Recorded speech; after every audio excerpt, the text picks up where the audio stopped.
Okay. So I know, first let me do the thumbnail. I don't want to edit this video.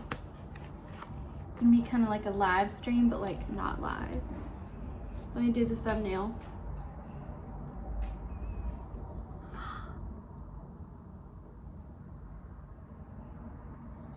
Like the picture on the book.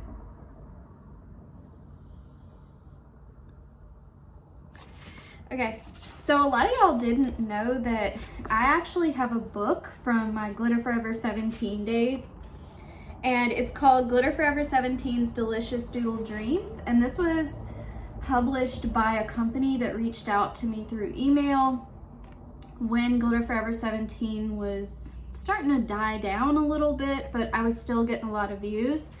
This was in 2016 when they reached out to me, and we brainstormed on multiple ideas as to a kind of Wreck-It journal. That's it, Wreck-It journal. This was the same concept, but it was gonna be a little like more edible, since that was the theme of my channel at the time.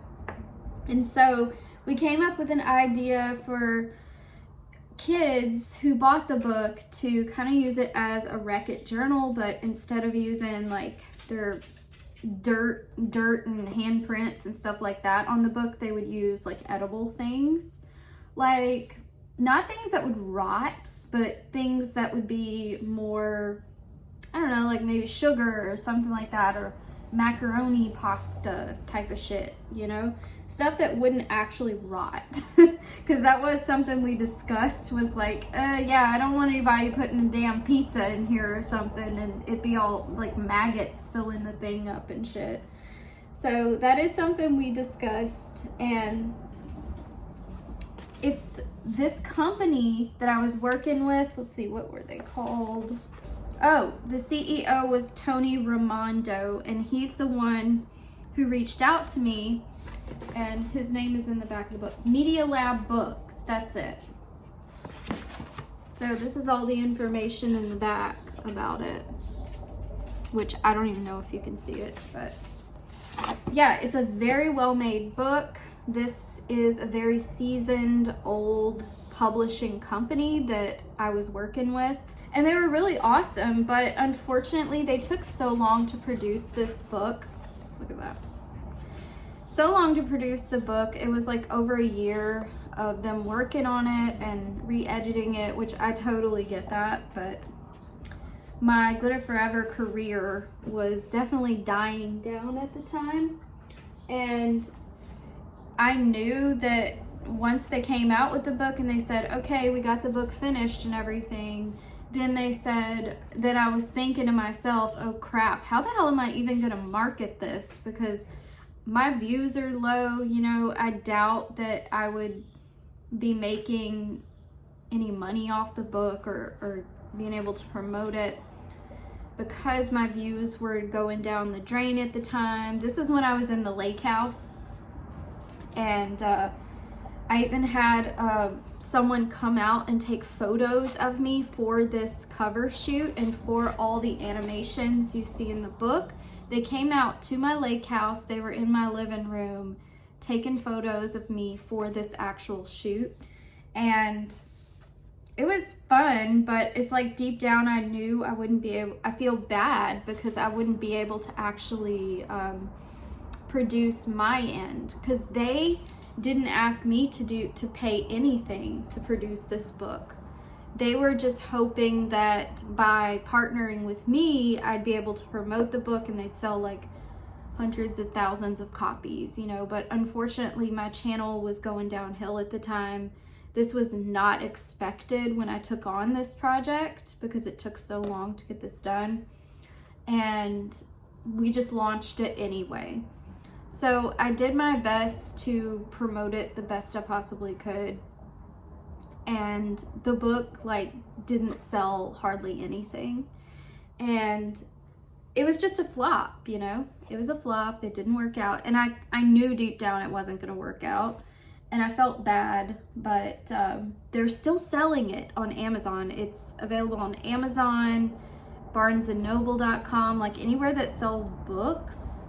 in like a commercial fashion, that's where it's available. So it's not actually available in brick and mortar stores, but it's available online. And if you want to get a copy, they're supposedly shipping them now from the UK because there's so little of them being sold.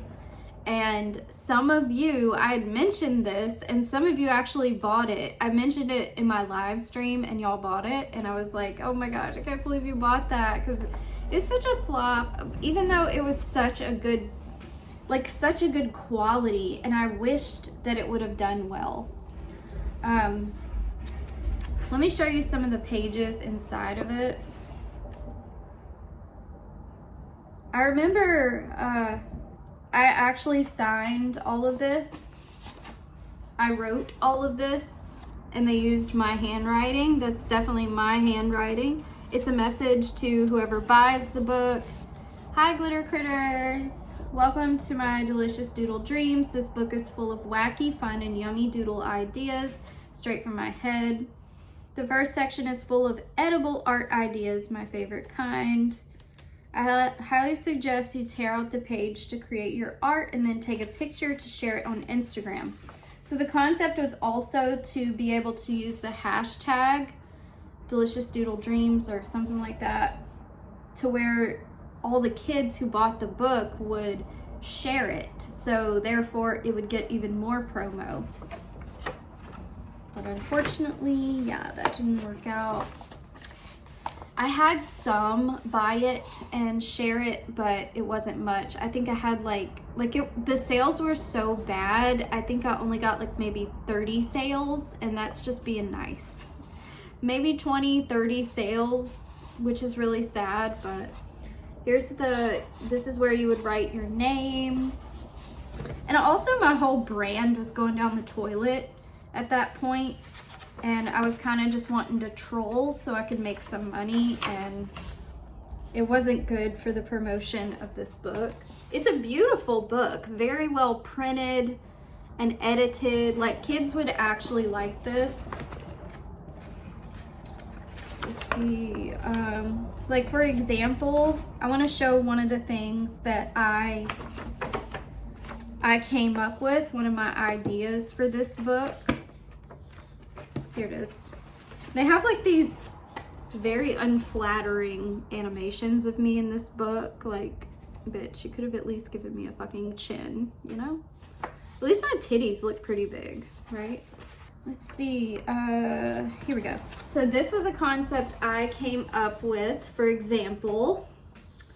So it says here what's inside this unicorn's belly, doodle in rainbows, a galaxy, or whatever you dream up of. And that's what I came up with. I was like, oh, it'd be cute if we had like a little unicorn and they could draw like little treats and sweets and stuff inside the unicorn's tummy, or whatever it was that the unicorn ate, you know, like unicorn food. So that's an example of what you could do. Other things that we had in mind, I was thinking kids could use glue and they could put like sprinkles on these donuts like that. Doodle your favorite toppings on these donuts. You could either doodle it or doodle different kinds of ice cream in each cone. So it all had an edible theme to it, and it's really fun. Here's an example of the way we were trying to use the book without it like rotting from using actual edibles. So on this page it says get a bunch of chip bags, like Dorito bags and stuff, and like glue them all over these pages. It says cut up a few empty chip bags and use the pieces to create your favorite foods. Yeah, so basically you would cut out the chips that were on the bag and place them on these pages, which I think they came up with that idea. They actually came up with a lot of the ideas, so I give them credit for that. They did an amazing job, and it really sucks that this didn't work out because I feel like kids would have really enjoyed it. Now we also included some makeup aspects into it because I always like merged the makeup and the edibles together. So here it says, practice making a smoky eye, blending eyeshadow and playing with color using colored pencils, pastels, or even real makeup. Give each set of eyes a different look. So that's the kind of thing that we were trying to market. Sales for this book, actually, I've never made any money off this book, which I'm totally fine with that because, you know, they put so much money into this. Like, they probably put, I don't even know, probably like 50K or something into it. That's just a guess, maybe less than that. But like, look at this cover. It's real. You feel that? You feel that? You see the texture, you see the foil on the cover. Like, all of this is expensive to manufacture, and they manufactured a lot of them, and they wasted a lot of money on this, and I feel terrible, but there's nothing really I can do. So here's some more of me in the book. I'm like all through the book, like, and there's little speech bubbles that say like, hey, this is how you do this and that. Yeah, so I'm gonna link the book below if you wanna get it. Just know it's gonna take a while for them to ship it to you because it didn't do well, so the only way they are gonna manufacture it is if you buy it and then they'll print it. You know, it's print, sell, once it's sold, then they'll print a copy. And it's available on Amazon, so I just thought I'd talk about it because a lot of y'all didn't even know. And it's sad because I didn't have that much promo back then to promote the book. And it was a really cool book. It's really good for kids. Let me know in the comments what you think about the book and if you even knew about it. Thumbs up this video, and remember I post new videos on Thursday on my other channel, my true crime channel, which is linked below. Everything's linked below. Also follow me on TikTok and Instagrams and all that. So I'll see you in the next one. Bye.